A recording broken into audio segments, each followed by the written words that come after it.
തെരുവുനായ ആക്രമണത്തിൽ പൊറുതിമുട്ടി കണ്ണൂർ നഗരം. 2 ദിവസത്തിനിടെ 72 പേർക്കാണ് തെരുവുനായയുടെ കടിയേറ്റത്. തെരുവുനായ ആക്രമണം തടയാൻ കഴിയാത്തത് കോർപ്പറേഷന്റെ വീഴ്ചയാണെന്ന് ആരോപിച്ച് LDF പ്രവർത്തകർ പ്രതിഷേധിച്ചു.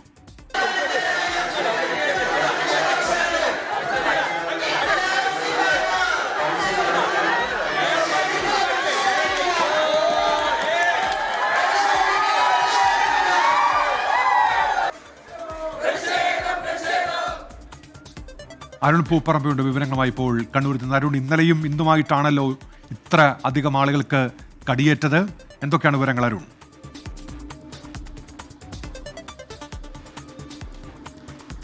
ഉന്മേഷ്, അക്ഷരാർത്ഥത്തിൽ ഒരു നഗരം മുഴുവൻ തെരുവുനായ ആക്രമിക്കുമോ എന്ന ഭയത്തിൽ മുന്നോട്ട് പോവുകയാണ്. അല്ലെങ്കിൽ അങ്ങനെ വരുന്നവരാണ് നഗരത്തിലേറെയും. വലിയ ആശങ്കയാണ് നഗരത്തിലുള്ള ജനങ്ങളെ സംബന്ധിച്ചിടത്തോളം ഉള്ളത്.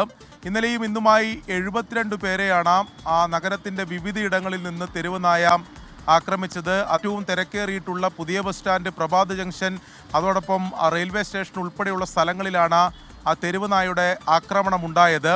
അതിൽ വലിയ ഭീതിയും അതോടൊപ്പം തന്നെ വലിയ പ്രതിഷേധവും ജനങ്ങളെ സംബന്ധിച്ചിടത്തോളം ഉണ്ട്.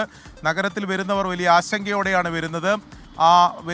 ക്രൂരമായാണ് തെരുവുനായ ആക്രമിക്കുന്നത്. അതിൻ്റെ CCTV ദൃശ്യങ്ങൾ ഉൾപ്പെടെ പുറത്തു വന്നിട്ടുണ്ട്. നഗരത്തിൽ എവിടെ പോയാലും ഇപ്പോൾ ഈ തെരുവുനായ ആക്രമണത്തെ സംബന്ധിച്ചുള്ളത് തന്നെയാണ് സംസാര വിഷയം. എല്ലാവരും അങ്ങോട്ടും ഇങ്ങോട്ടും ഈ ആശങ്കകൾ പ്രകടിപ്പിക്കുകയാണ്. പക്ഷേ ഇതിൽ അധികൃതരുടെ ഭാഗത്തുനിന്ന് കൃത്യമായ നടപടി ഉണ്ടാവുന്നില്ല എന്ന വിമർശനം ശക്തമാണ്. ജില്ലാ പഞ്ചായത്തും അതോടൊപ്പം തന്നെ കോർപ്പറേഷനും പരസ്പരം പഴിചാരുകയാണ്. അതിനപ്പുറത്തേക്ക് ഈ തെരുവുനായകളെ പിടികൂടുന്നതിന് വേണ്ടി ജില്ലാ പഞ്ചായത്തിൻ്റെ പ്രത്യേക സംഘത്തെയൊക്കെ നിയോഗിച്ച് നഗരത്തിൻ്റെ വിവിധയിടങ്ങളിൽ നിന്ന് അലഞ്ഞു തിരിഞ്ഞ് നടക്കുന്ന തെരുവുനായകളെ പിടിച്ച് ABC കേന്ദ്രത്തിലേക്കൊക്കെ മാറ്റിയ നടപടി നടന്നിട്ടുണ്ട്. പക്ഷേ അതിനപ്പുറത്തേക്ക് ഇതൊരു ശാശ്വത പരിഹാരം, നഗരത്തിൽ ഇത്രത്തോളം തെരുവുനായ്ക്കളുണ്ട് അല്ലെങ്കിൽ ഭ്രാന്ത് പിടിച്ച് നടക്കുന്ന തെരുവുനായ്ക്കളുണ്ട് എന്ന യാഥാർത്ഥ്യം ജനങ്ങൾ തിരിച്ചറിയുകയാണ്. അപ്പോൾ ആരാണ് യഥാർത്ഥ ഉത്തരവാദി? കോർപ്പറേഷൻ പറയുന്നു ജില്ലാ പഞ്ചായത്തിൻ്റെ തെരുവുനായ ശല്യം തടയുന്നതിന് വേണ്ടി ജില്ലാ പഞ്ചായത്ത് പ്രഖ്യാപിച്ച പദ്ധതികളെല്ലാം പരാജയപ്പെട്ടു. ജില്ലയിൽ ആകെ ഒരു ABC കേന്ദ്രമാണുള്ളത്. അവിടെ പരിമിതമായിട്ടുള്ള സൗകര്യങ്ങൾ മാത്രമേ ഉള്ളൂ. അതുകൊണ്ട് ഇതിൽ കോർപ്പറേഷൻ ചെയ്യാൻ കഴിയുന്നതിനപ്പുറത്തേക്ക് ജില്ലാ പഞ്ചായത്തിനാണ് ചെയ്യാൻ കഴിയുക. അവർ അത് ചെയ്യുന്നില്ല എന്ന് കോർപ്പറേഷൻ ആരോപിക്കുന്നു. നേരെ തിരിച്ച് ഇതിന് കൃത്യമായി പ്രാദേശിക തലത്തിൽ അല്ലെങ്കിൽ ഈ തദ്ദേശ സംവിധാനങ്ങൾക്ക് ഇതിനുള്ള അധികാരം നൽകിയിട്ടുണ്ട്. അവർക്ക് അതിനുവേണ്ട ഫണ്ടുകളൊക്കെ ഉണ്ട്. അത് കോർപ്പറേഷൻ കൃത്യമായി വിനിയോഗിക്കുന്നില്ല എന്ന് ജില്ലാ പഞ്ചായത്തിൻ്റെ ആൾക്കാർ ചൂണ്ടിക്കാണിക്കുകയാണ്. LDF അതുമായി ബന്ധപ്പെട്ട പ്രതിഷേധമൊക്കെ ഇന്ന് കോർപ്പറേഷനിലേക്ക് നടത്തിയിരുന്നു. അവിടെ കൗൺസിൽ യോഗം നടക്കുന്ന സമയത്ത് അകത്തും പുറത്തും വലിയ പ്രതിഷേധമുണ്ടായിരുന്നു. പക്ഷേ ഇതിൽ ജനങ്ങൾക്ക് വേണ്ടത് ശാശ്വതമായിട്ടുള്ള പരിഹാരമാണ്. പരസ്പരമുള്ള അത്തരത്തിലുള്ള ആരോപണ പ്രത്യാരോപണങ്ങൾക്കപ്പുറത്തേക്ക് ഭീതിയില്ലാതെ ആശങ്കയില്ലാതെ നഗരത്തിൽ വരാനും പോകാനുമൊക്കെ കഴിയേണ്ടതുണ്ട്. യാത്രകൾക്ക് എത്തുന്ന പുതിയ ബസ് സ്റ്റാൻഡിലും റെയിൽവേ സ്റ്റേഷനിലൊക്കെ ഇങ്ങനെ ആശങ്കയോടെ വന്നു പോവുക എന്നുള്ളത് വളരെ ദൗർഭാഗ്യകരമാണ്. അതുകൊണ്ട് തന്നെ അത് പരിഹരിക്കുന്നതിന് വേണ്ടിയിട്ടുള്ള ശാശ്വത നടപടി ഉണ്ടാകണമെന്നതാണ് ജനങ്ങളുടെ ആവശ്യം. അരുൺ, ഇപ്പോൾ ഇതുമായി ബന്ധപ്പെട്ട് ഈ പ്രതിഷേധങ്ങളൊക്കെ ഒരു ഭാഗത്ത് നടക്കുന്നുണ്ട്. കഴിഞ്ഞ ദിവസമാണല്ലോ ഈ തെരുവുനായയുടെ ആക്രമണം ഉണ്ടായത്. അതിനുശേഷം ഒരു നടപടിയും ഇതിന്റെ ഭാഗമായി ഉണ്ടായില്ല എന്നാണോ? ഈ ചത്ത നിലയിൽ കണ്ടെത്തിയ തെരുവുനായ്ക്കൾ, അത് ഈ ആളുകളെ കടിച്ച തെരുവുനായ്ക്കളാണോ അരുൺ?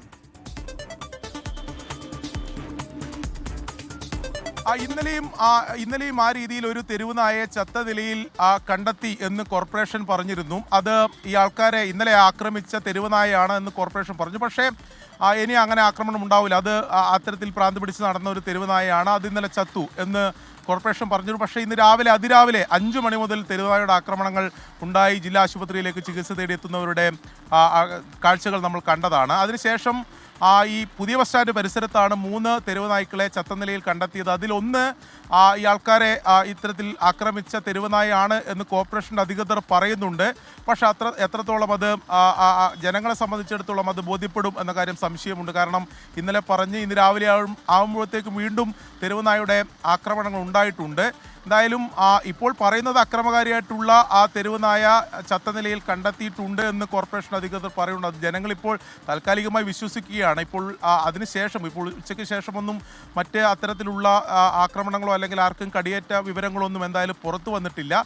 പക്ഷേ നഗരത്തിലാകെ ഒരു ഭീതി, ആശങ്ക. ഞാൻ നേരത്തെ സൂചിപ്പിച്ച പോലെ എവിടെ പോയാലും ജനങ്ങൾക്ക് സംസാരിക്കാനുള്ളത്, നമ്മോടൊക്കെ പറയാനുള്ളത് ഈ തെരുവുനായയുടെ ശല്യത്തെ പറ്റിയാണ്. എങ്ങനെ നഗരത്തിൽ വരും? കണ്ണൂർ പോലെയുള്ള ഇത്ര തിരക്കേറിയ ഇത്ര സജീവമായ ഒരു നഗരത്തിൽ എങ്ങനെ ഇങ്ങനെ ആശങ്കയോടെ വന്നു പോകും എന്ന കാര്യമാണ് ജനങ്ങൾ എന്തായാലും ചൂണ്ടിക്കാണിക്കുന്നത്.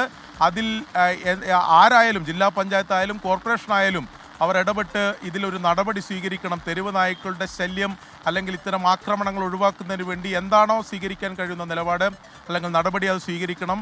ജില്ലയിൽ ആകെ ഒരു ABC കേന്ദ്രമാണ് ഉള്ളത്. അത് എടുത്തു പറയേണ്ടതാണ്. പടിയൂരിൽ പ്രവർത്തിക്കുന്ന ഒരു ABC കേന്ദ്രമാണ് നിലവിലുള്ളത്. അവിടെ മതിയായ സൗകര്യങ്ങൾ മാത്രമേ ഉള്ളൂ എന്ന വിവരങ്ങളും വാർത്തകളൊക്കെ നേരത്തെ തന്നെ പുറത്തു വന്നതാണ്.